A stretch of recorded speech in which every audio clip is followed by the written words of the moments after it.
Hello students and welcome back to another interesting journey, yes, a theatre journey of the traditional and classical forms by contemporary theatre directors.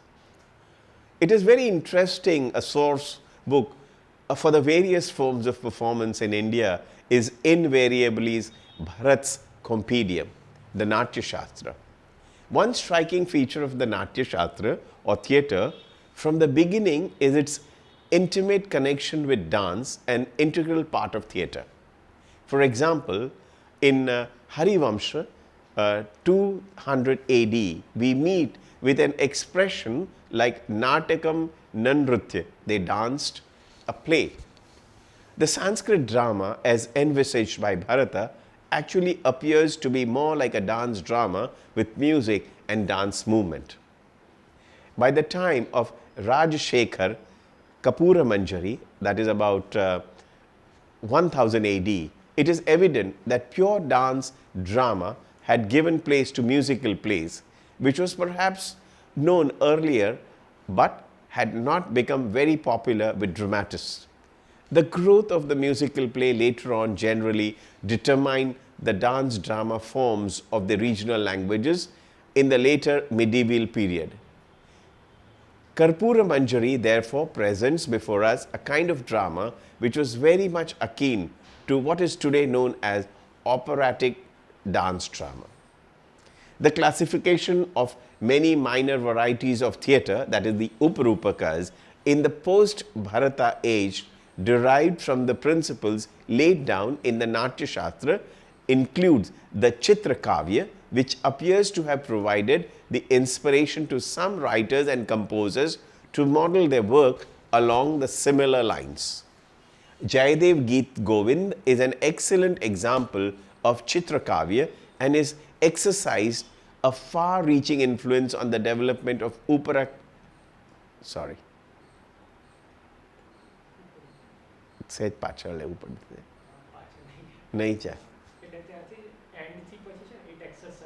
Okay. Is an excellent example of Chitra Kavya, and it exercised a far-reaching influence on the development of Rupaka forms in succeeding times.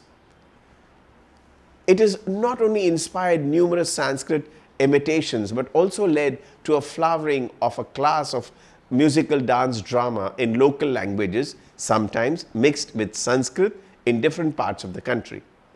The mythological based composition of Shankar Dev in Assam, of Umapati in Bihar, the Rasa Leela of Manipur, the Bhagavad Mela Natikam of Tamil Nadu, the Yakshagana Kuchipudi dance dramas of Andhra, the Yakshagana of Karnataka, the Krishnatam and Kathakali of Kerala all turn to Geet Govind as their ultimate source. In these dance drama traditions and folk traditions which developed later on, such as Ras Leela of Braj, Nautanki of Uttar Pradesh, Tamasha and Lavani of Maharashtra, Terukuttu of Tamil Nadu, Jatra of Bengal, Orissa and Manipur, and Ram Leela of Varanasi, the presentation employed music and dance, songs and bodily movement to carry the story further. Our variety of dance drama forms is staggering. An integral presence of dance in traditional theatre continues even today. What is termed as Angik Abhinaya, expression through bodily movement, is such an inseparable part of Indian theatre that if one were to remove it, they would lose one of its most characteristic elements. Theatre continues to discard, absorb, develop, innovate, but sometimes in that fascinating journey, coming closer to the 19th century, the influences of proscenium theatre and the reliance on delivering dialogue appears to be dominated, and dance seems to have been discarded or used to a limited extent. Dance and dramatic forms separated, each developing independently as a performing art through the principles of Natya Shastra, including the four types of Abhinaya: Angik, Vachik, Aharya and Satvik. are all seen with varying degrees of emphasis in a dance exposition as well as a theatre production. However, let me also inform you that in colonial and post-colonial drama, we see less and less of dance or angik abhinaya with its hastas or the hand gestures, interpretations of the text with one-to-one correspondence and various sthanakas, charis, karnas and so on mentioned in the Natya Shastra. The entire presentation of drama changed. The dependence on Vachik Abhinaya, delivery of dialogue with familiar gestures, taking theatre on an altogether different course in which the dance forms with which Indians were familiar had little or no relevance. Friends, later after independence, a growing awareness of our vast cultural heritage, the formation of Sangeet Natak Academy, the National School of Drama, the search for roots in terms of indigenous theatre forms, the exposure to various expressions of living traditions of the folk theatre, the encouragement given by the Academy to new plays incorporating these forms and experimentation led theatre workers and directors to explore how folk or traditional or classical and neoclassical dance forms could be used in their presentation. Whereas it was not possible to use the neoclassical dances or even the folk theatre as they existed and continue to exist, their study definitely helped creative directors to looking for linkages with old tradition. The attempts made by some of them pointed at how best to integrate the diverse form in specific regional theatres, as the linkages with regional traditions in some cases did not look superimposed but part of the theatrical form.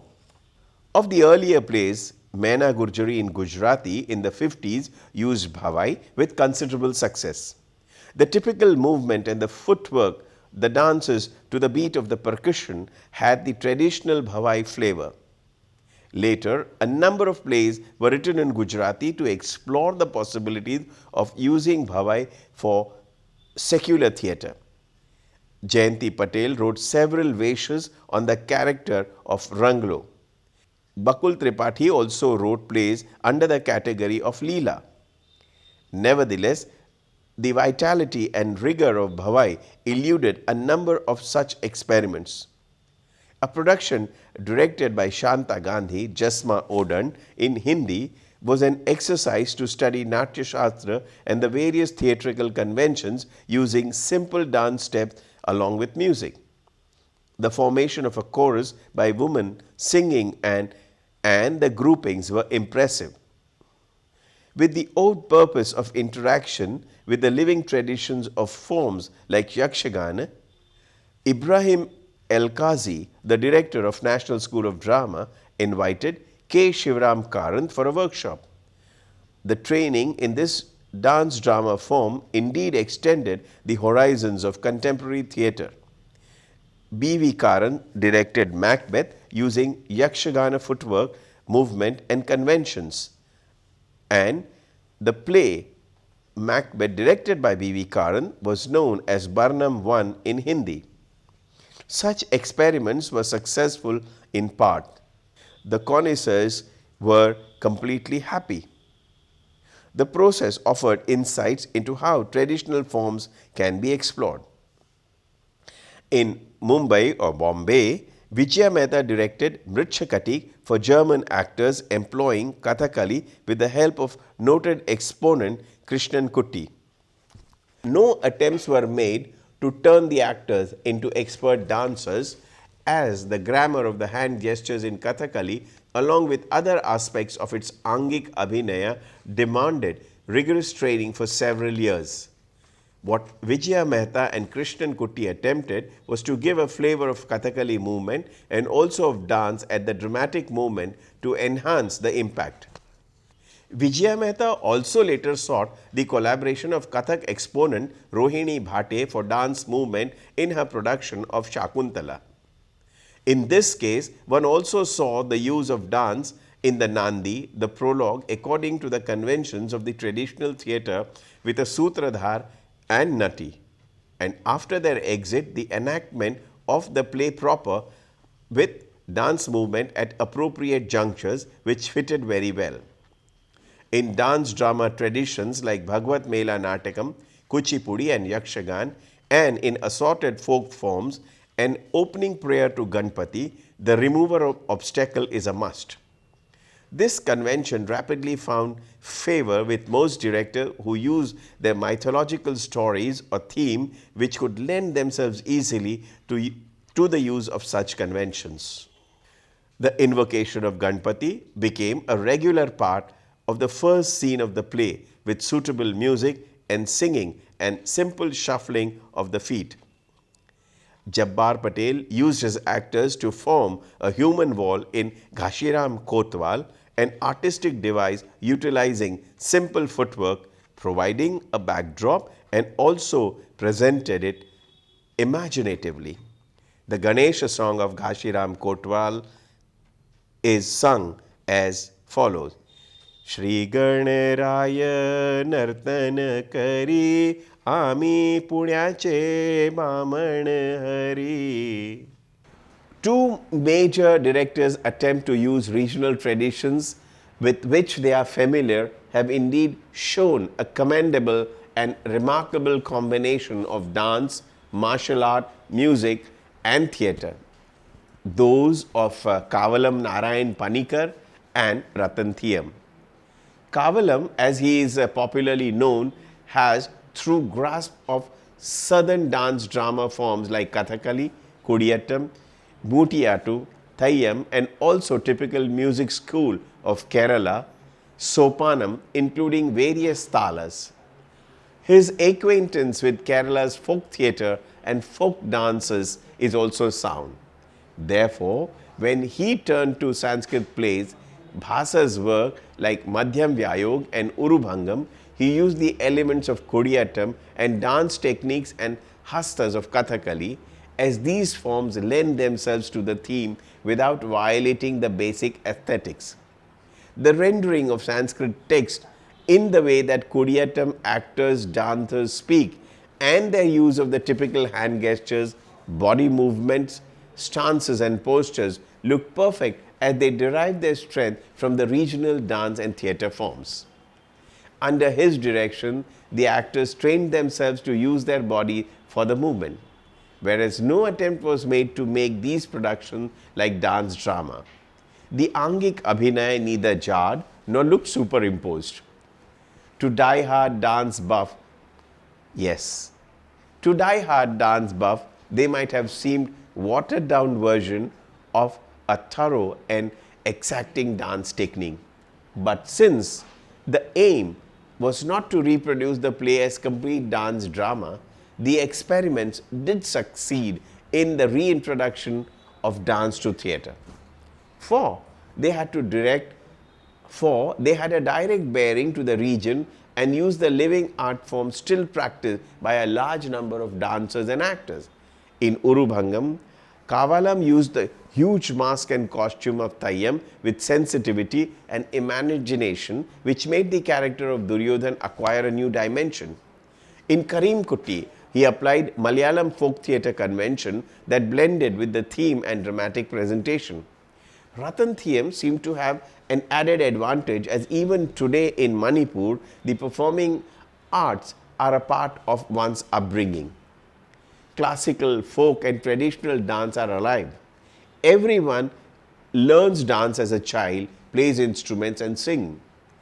There is hardly any social occasion in Manipur which is not celebrated with dance and music. The dominant Vaishnava faith coexists with earlier tribal modes of worship and a strong martial art heritage. The plural vocabulary of dance form, both classical, folk, ritual and ceremonial, ballad singing and storytelling, offers a treasure trove to any sensitive director. Son of a dance guru, Thiyam turned to it consciously and artistically for his production of Urubhangam and Karnabharam. the two classics of Bhasa and his own play Chakravyuh based on the story of Mahabharata. The Thang Ta martial art form, appropriately used for combat scene, chorus singing in Nata Sankirtan style, where the movement imitate the playing of the cymbal, and in some cases the dancers actually play the cymbal.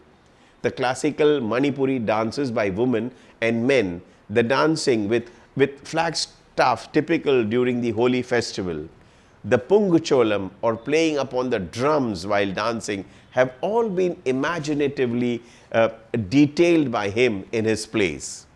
One of the most spectacular and impressive applications of Kartala Cholam is seen in Chakravyuh in the sequence of Abhimanyu narrating how, when he was in a fetus in his mother's womb, his father Arjuna told his mother the secret of Chakravyuha. Depicted in flashback, Subhadra and Arjun are on a platform in front of which are 7 actors forming a circle in blazing red costumes playing cymbals. In the center is Abhimanyu narrating the story with simple dance gestures. The cymbals held in his hands turning into a lotus when Subhadra describes nature around them. When at the climax movement, Arjuna tells her the secret of how to come out of the military formation, Subhadra falls asleep and Abhimanyu in the womb is unable to listen to his father's words. The 7 dancers' cymbals rise to a crescendo and with the cry of Abhimanyu requesting his mother not to fall asleep. The use of Kartala Cholam is at its imaginative best. Another extension of the tradition with contemporary sensibilities occurs in the final scene of Karnabharam, where Karna drives off in his chariot to the battlefield. The horses are suggested by 4 Pungacholam dancers playing drums, their beat creating the sound of the hoofs of the galloping horses, and 4 dancers on the side taking circular movement with drums in their hands suggests the rotation of the wheels. The understanding of traditional form and their creative usage set Ratanthiam apart from others who have been inserting dance into theatre. In his latest production, Tambulnu in Hindi for the National School of Drama students, Thiam succeeds in using Lai Haroba and Manipuri dancers meaningfully as the folk tale pertains to Manipur, whereas in Imphal, Karsui, which offers a critique of the present-day political scenario and social malaise in Manipur. He uses traditional dancing for the contemporary in a simple manner as it lends itself to the song easily.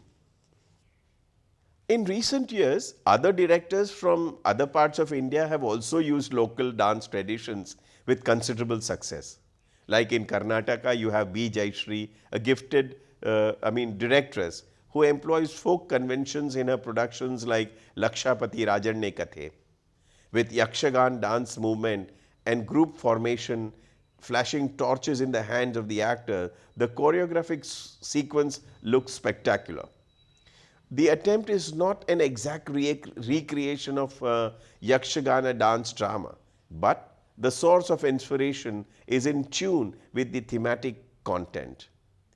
Neelam Mansingh Chowdhury, in her Punjabi production of Lorca's Yerma, uses dancing by Nakkals, female impersonators from North India. Anamika Haksar, in her Antaryatra, has a trained Bharatnatyam dancers playing the role of a courtesan and dancing a classical Bharatnatyam sequence without making it look like a dance performance. This production also features a Russian ballerina introducing an element of Western classical dance into Indian theatre, which itself has triggered off a controversy about hybridization. Dr. Gauri Ramnarayan, director, scriptwriter, is also the music composer who has used very successfully the dance, and that to classical dance, Bharatnatyam, Kathakali, in her theatre production. So far, she has written and produced in her company just as repertory many plays such as Dark Horses 2005, Rural Fantasy 2006, Flame of the Forest 2007, Water Lilies and Shivani Patri 2008, Peacock Blue and One Day in Ashar 2009, Mathemagician and Through Sita's Eye and Sarpasutra 2010, Subverse 2011, Night's End, Sakhi and Yashodhara 2012. Rural Fantasy is a rollicking musical comedy based on a short story by Kalki Krishnamurthy and recalling the heights of Indian independence struggle. This play reimagines 1940s Tamil Nadu through music, dance, drama. Gauri's Sarpasutra brings together theatre, poetry, dance and music in allegorically revenge cycle that mirrors our lives and times. She uses this idiom to contrast the classical with the contemporary. Her questions are: what can dislodge us from customary apathy and indifference, if not theatre? What is the role of art in times like these? However, what Bharata conceived of Natya with dance as its integral element is perhaps no longer possible in today's theatre. No genius like Tagore is poised to storm the artistic world with innovative Nritya Natya like the ones he composed. Neither is it essential to fall back upon dance unless the director wishes to employ it as an artistic need. Those who, in their mistaken enthusiasm, use dance and music to link the traditional with the modern theatre have not understood its purpose. They have generally failed in their attempt. Yes, they have generally failed as their attempts appear as mere imitations of successful directors. In such case, the issue of invented traditions appears to be operating. The tradition of dance are not living traditions in all parts of India, and where they do not form part of the regional cultural expression, it is not necessary to use dance to build up linkages with roots. Such attempts are divorced from ground realities and consequently look superimposed. Still, an acquaintance with classical, traditional and folk dance always helps theatre actors and directors. But if dance is not used as an inevitable way of expressing emotions with sensitivity and propriety, it loses its relevance in theatre. Dance has a very special kinetic language with complex vocabulary of mudras which are a part of the classical form. Since India boasts of a rich dance heritage, the challenges it poses to theatre are inevitable and, as noticed in a few instances, have recently met with happy result. I am sure when you go out as performing artist out there in the vast expanse of performance page, you are also going to use dance as one of the components of theatre. Thank you for being with me. Bye.